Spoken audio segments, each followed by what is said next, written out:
Is this the scariest motorcycle ever made? Today we're suiting up to find out. Wish us luck.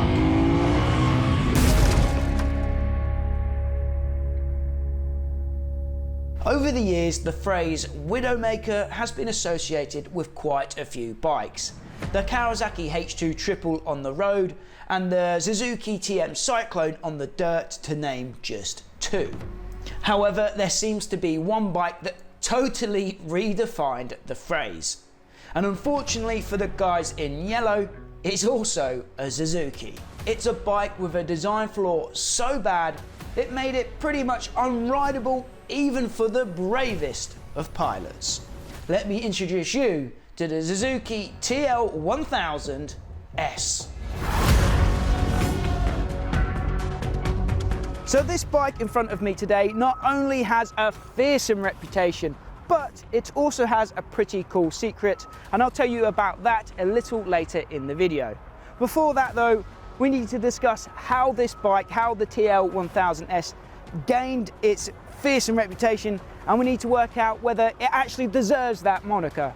And to help me do that, I've roped in my good friend Luke Brackenbury to be our crash test dummy today. He'll be riding the beast, and if he survives, he'll let us know whether he thinks it deserves its reputation.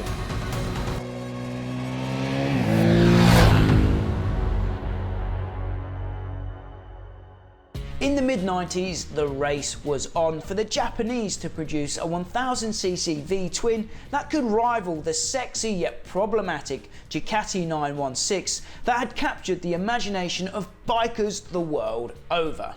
So Suzuki rushed the TL1000 into production, and legend has it that's where the problems began. The fundamental problem with the TL was its hair-raising handling. TL riders endured tank slappers galore, which led, as you would imagine, to some grisly outcomes. So what actually happened here? How did Suzuki get it so wrong? And was it really a result of a rushed design process?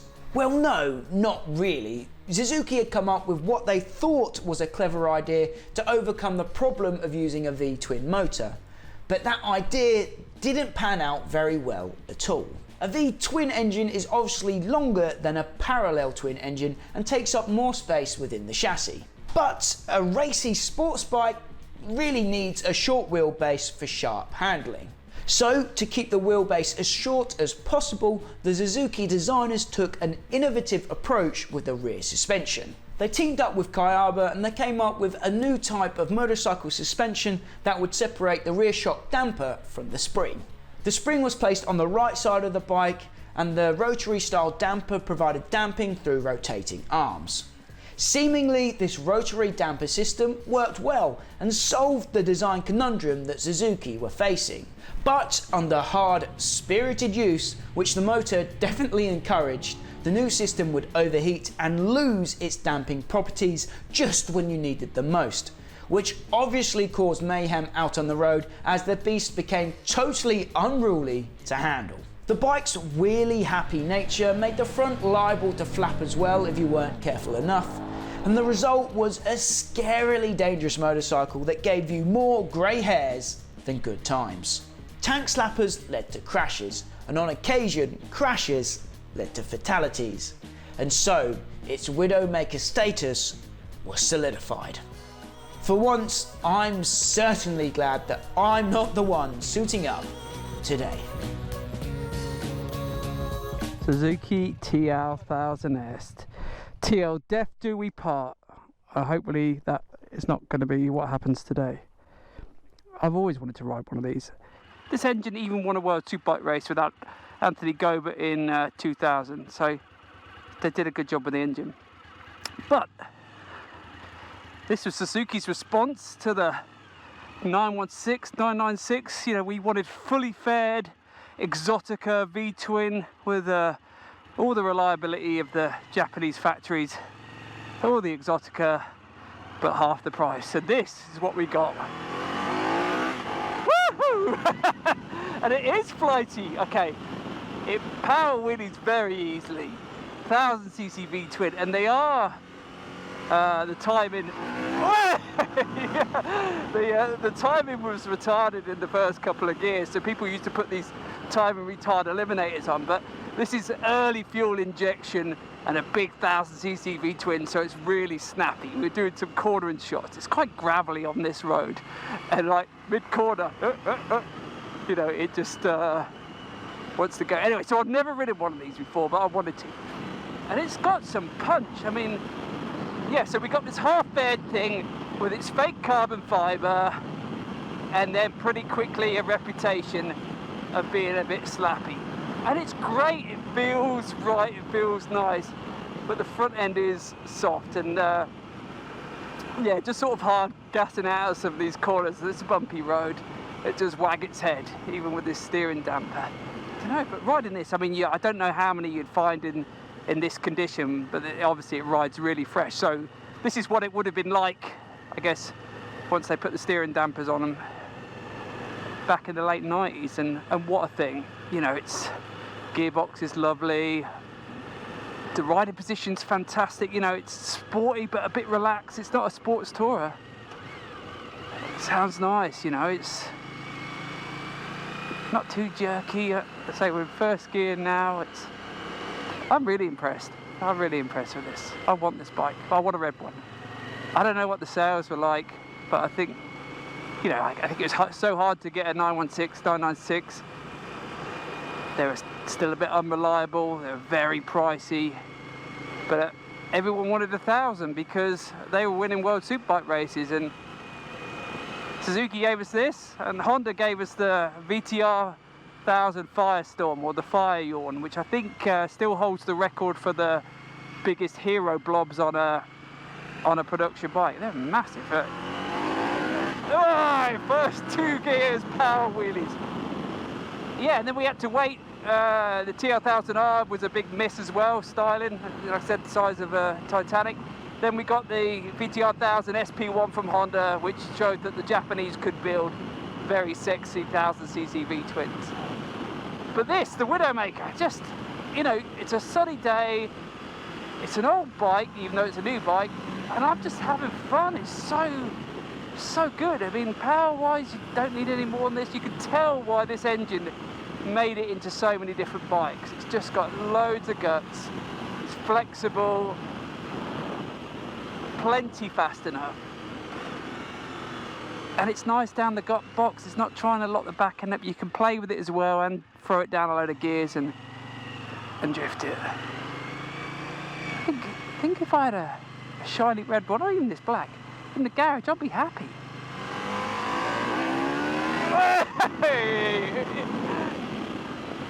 So yeah, Widowmaker. So I don't know if the reputation was good or bad. It probably did harm sales when at a time that Sports Bike Britain was going mental. You know, it was parallel imports. You know, people couldn't get enough faster bikes, and then they believed that the 1000cc V-twins were the answers because they made riding easy. It's just a different sensation. You could rev this thing, or you can just short shift it and enjoy it. And so it makes a lovely noise. I don't know why the fake carbon fibre though. I mean, either do carbon or don't give us fake stuff. It's round the air intakes and round the clock, so you're looking at it all the time going, yeah. Maybe someone's got to tell us it's genuine carbon fibre. It just looks like it when people dip carbon fibre. It's awful. But I love that. Look at the big white dials, front and centre. It's all about the revs. Oh yeah, the speedo just took to the side. You can't see the town speed stuff very easily. It's not about that. It's actually comfortable but feels sporty. I could ride this all day. I could do a big trip on this. I mean, you know, the tank's big enough to put a suitcase on, let alone a tank bag. It's actually I'm gonna just be on eBay and Facebook Marketplace just seeing how much one of these are, and I can't believe it's taken me so long to get on one, and I suppose it is being spoiled with one in this condition. So maybe they didn't quite get it right with the TL1000S. They got it right with the engine, and what they followed up with was banging. And then of course 2001 the GSX-R1000 came and absolutely turned the sports bike world upside down again after the R1 had done that in 1998. It was very, very soft. But like just then, like the front wheel was off the ground, and you don't really notice it until, you know, you just shut the throttle and then it touches down. And I guess with bumps and that, and I had it earlier on this, you know, you don't want that timing restricted in the first 2 gears, because on a bumpy road it's just gonna lift its head, go light, and then if you hit a bump or you're not straightened up, it's going to start wagging its head. And the steering damper that's on this is non-adjustable. It's, you know, look, this thing is not, you know, it doesn't take a lot. I could just, yeah, I'm provoking it now, but it is a nervous bike. Look at that, that's hardly a little thing, and I'm not hard on the gas. It is a flighty bike. And maybe Suzuki on this bike we're riding now have made the front nice and soft, because it is, riding it around this corner earlier just for pictures, it was, yeah, very soft. But anyway, it's a very cool thing. And yeah, Widowmaker, I could see where it got its reputation from. Am I scared riding it? Not at all. The only people who should be scared is Suzuki GB that I won't bring it back.